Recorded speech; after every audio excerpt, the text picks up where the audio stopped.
કેરળમાં મતદાન સમાપ્ત થવાની સમયમર્યાદા સાંજે 4 વાગ્યાની છે. છેલ્લી કેટલીક મિનિટોમાં છેલ્લી ઘડીનો કોઈ ધસારો નથી. જે કેરળવાસીઓ મત આપવા માંગતા હતા તેઓ બહાર આવ્યા છે અને મત આપ્યો છે. હા, ચૂંટણી પંચે આ ચોક્કસ ચૂંટણીમાં 85% મતદાનની ટકાવારીનો લક્ષ્યાંક રાખ્યો હતો, પણ ના, તે આંકડાને કદાચ સ્પર્શી શકાશે નહીં. પણ હા, હંમેશની જેમ કેરળ બહાર આવીને મતદાન કરવામાં સુસંગત તેમજ ઉત્સાહી રહ્યું છે.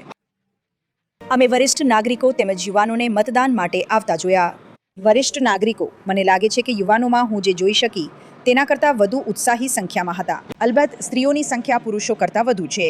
લગભગ 1,31,00,000 પુરુષોની સરખામણીમાં 1,38,00,000 મહિલાઓ છે.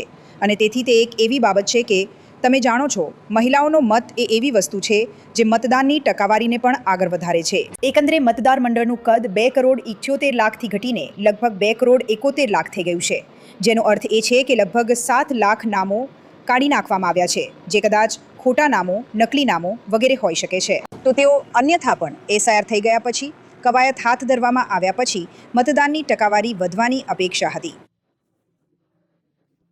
પણ કેરળ પરિણામો માટે 4થી મેની રાહ જોશે. અત્યાર સુધીમાં મોટા ભાગના મતદાર મંડળે પોતાનો મત આપી દીધો છે. અમે ચોક્કસપણે લગભગ 80% મતદાનની અપેક્ષા રાખી રહ્યા છીએ અને તે પોતે જ લોકશાહીની ઉજવણી છે.